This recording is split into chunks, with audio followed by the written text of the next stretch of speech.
Welcome back to the show, everybody. Somebody roll that beautiful intro.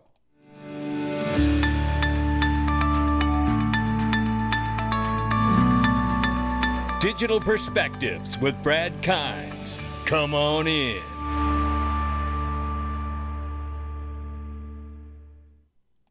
Welcome back to the show, everybody. You can see us or follow us, on Twitter and YouTube and digperspectives.com for exclusive content. Right now, $2.69 trillion market cap for crypto. The market is off 3.3%. I don't know what made that happen over yesterday evening, but it was something to watch here. Now 69,300 for Bitcoin, 3,600 for Ethereum, and we see Tether is at 112 billion plus market cap, and number 8 spot is XRP at 49 cents. We're off by 5.4 in the 24 hours, as you can see, and 4.5 on the 7-day. Now remember, again, for the conversation today, at some point, probably likely, as Monica Long says, we're going to see Ripple stablecoin somewhere on this list.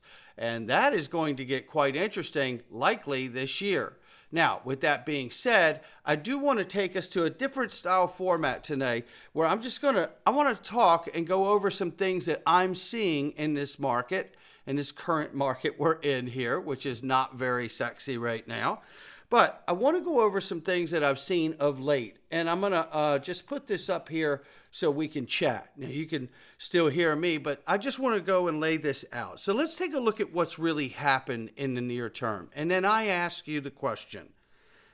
So we have regulation and the fight from the SEC, which has really it's really been the catalyst for why Congress needs to act, thankfully, right? Because regulation by enforcement is an awful way to regulate. We all know this.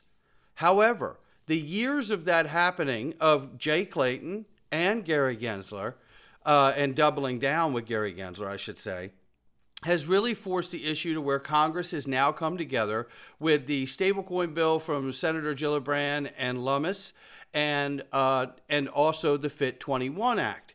And it looks like it doesn't look like there was massive bipartisan approach to that. 71 or 77 Democrats, I can't remember the exact number, but a lot of them came together. So it was really a bipartisan effort, which gives a lot of support to the Senate to get that done if you had that much support in the House. So it is very promising that we could get that legislation, which can, in fact, free up the logjam, which has been in place for almost 5 years now.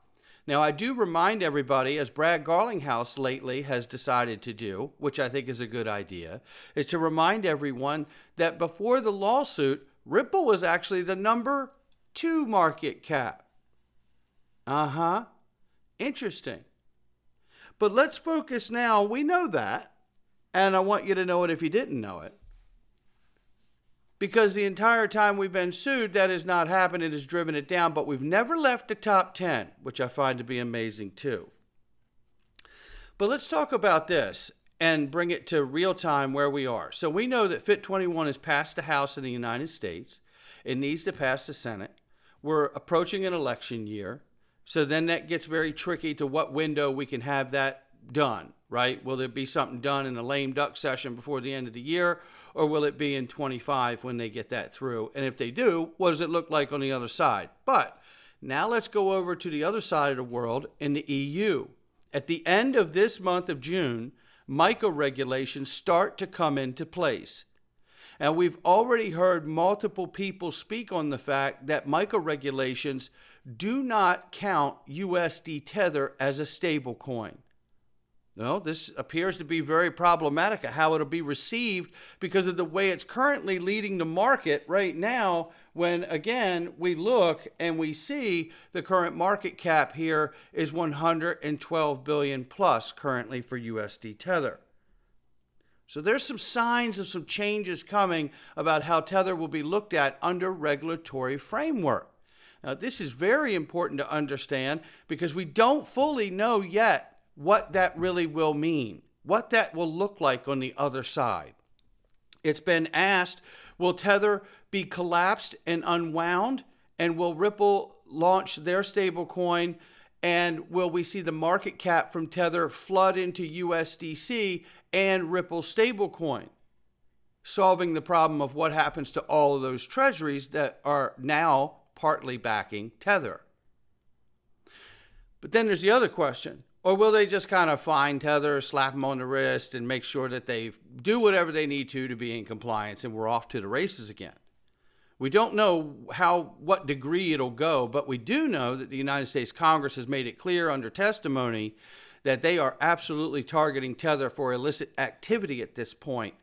And that is a remarkable comment from Congress. So it does feel like something negative, unfavorable is coming for Tether. So we'll have to see what happens there. Now, let's all take a look at this.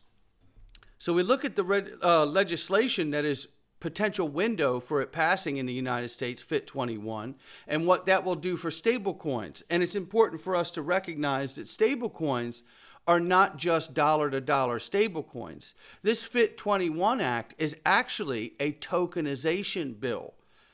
So the stable coins are also for commodities and other things, right? Like, stocks, bonds, derivatives, commodities. It will put the SEC back in their lane, yes, but it will also be a bill that provides for real world asset tokenization. And what a remarkable thing that will be, because it is in fact that, and the understanding that we need these stable coins for commodities, derivatives, stocks, and bonds, and fiat stable coins, digital dollars and such, because these and CBDCs from other countries, these will be the vehicles that move the value around on the protocols that we all know will be worked into the financial system. Think of the timing of Ripple likely to launch their stablecoin by the end of this year, sometime this year, with the legislation in the EU, the legislation to come in the United States. Think of that timing. Now add this in.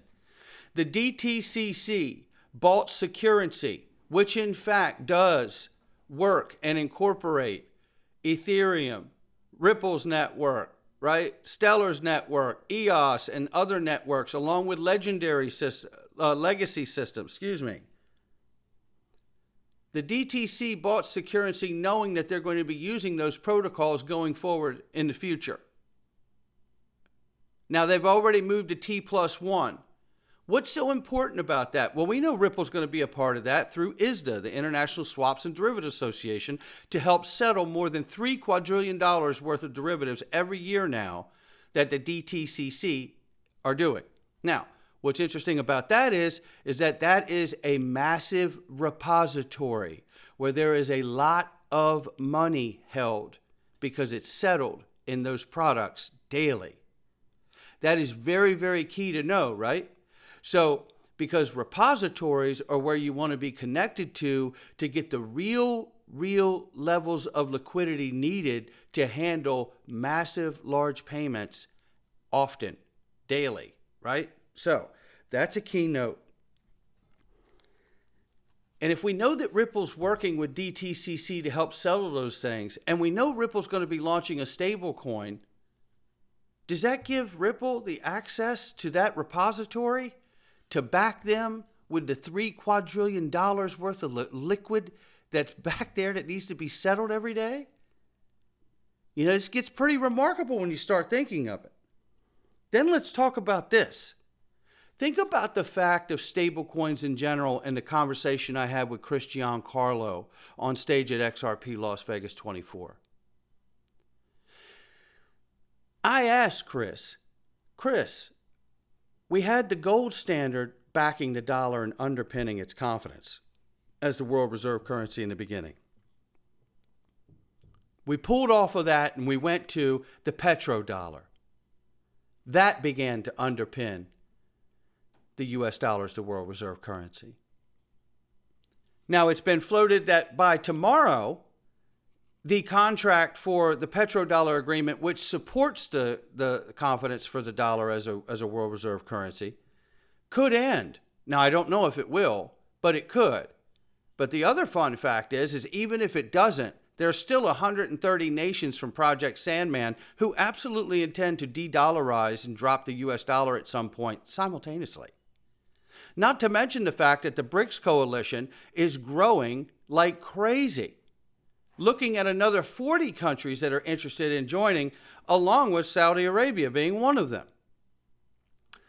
So interestingly enough, as we see ourselves in this moment, something needs to happen to underpin the US dollar's confidence as we not only move into a digital world and monetary system and financial system, but also as we move from a fractional lending world to a multipolar asset-backed world. And isn't that something? And when I start to look at this conversation from that pivot, it's easy to understand why the banks have fought this all along, because they make the most money off of the fractional lending. They can put up 100,000 to the bank and they can get $1 million in return and borrow $1 million. Yeah, that's pretty nice, right? Because you and I can't. Now, when you think of that, how do you move the financial system from such a failed model, right, with this debt-based system and this fractional lending? Well, the first thing I would do if you wanted to move them off of that is to start to introduce stablecoins as a use case, a brand new use case to soak up the hyperinflated dollars that may come home. Like I spoke with Christian Carlo and talked about it being a bulkhead, right, or a sponge to soak up all these treasuries that are coming back, forcing the actual holders of stablecoins that have been issued the right to issue stablecoins will become the ones that have to hold the one-to-one to a surplus so we can have an actual digital dollar, not a fractional dollar because of the hyperinflation. Now, still will be effects to prices and markets and those things, but the reality is I see that happening. And I see them preparing for that kind of moment and that wave of bonds possibly coming back home. That's why I see stablecoins as the way forward. Now, there's privacy issues and design issues with a digital dollar that must be addressed. But what I want to say is the larger notion of moving from a fractional lending system, debt-based system, to a multipolar asset-backed system, the first move is to put everybody on a one-to-one to a surplus backing of the stablecoin. There is no fractional backing, no fractional reserves. It's one-to-one to a surplus. This is the first step to also move the financial system from a fractional lending debt-based system to a multipolar asset-backed system, I believe. And I'm interested to get your comment too. And if that, in fact, is the case, because at some point, if you move to one-to-one surplus back with these stable coins, how can the system still go to fractional lending? You haven't solved the problem for the new monetary system if you keep fractional lending. You can't. And that's when platforms like DeFi and things of that nature come into play, where you stake your assets to earn. And there is the next piece of the puzzle for DeFi and the next iteration of finance to step in to start to phase out fractional lending and have asset-backed system. In fact, a multipolar asset-backed system. That, I believe, is where we're going to, and that, I believe, is what I see from today, my snapshot of where we are currently. And I hope that you guys see it too. And if not, I want to hear what you have to say about it so I have another opportunity to see what your point of view of it is. And not to mention, when I was talking with Zach on the Week in Review, and thanks to Zach Rector for coming on the show, he also mentioned that, don't forget about the SBI deal where 80% of the Japanese banks are all going to be using Ripple and XRP. And I was like, oh, that's right. He was like, no, I wouldn't be surprised. I'd look out for somebody to launch a digital or CBDC yen or a stablecoin yen, right? And I think he's absolutely right. And it would make sense that many banks that are on the ledger using XRP would want to do that. And then if we find out, possibly from the 1,700 contracts that Ripple's currently trying to keep hush-hush and concealed because of their business strategies in the remedies phase, which I do not blame them for. That's just good business. We may find out that maybe some of those 1,700 contracts are G7 countries and G20 nations. And wouldn't that be interesting? Because if everybody's launching their CBDC or their stablecoin, it always has to be one-to-one or a surplus. So that would mean not only is the United States moving off fractional lending, so would the world. I don't know where this goes, but this is the snapshot I'm seeing today. And I want to thank everybody for entertaining me. I can't wait to hear your comments. I hope everybody has a great weekend, great Saturday with yourself, your family, your friends. And what a time this is to be alive, to watch all of this. That's going to do it for me. Not financial advice from me or anyone else. I'll catch all of you on the next one.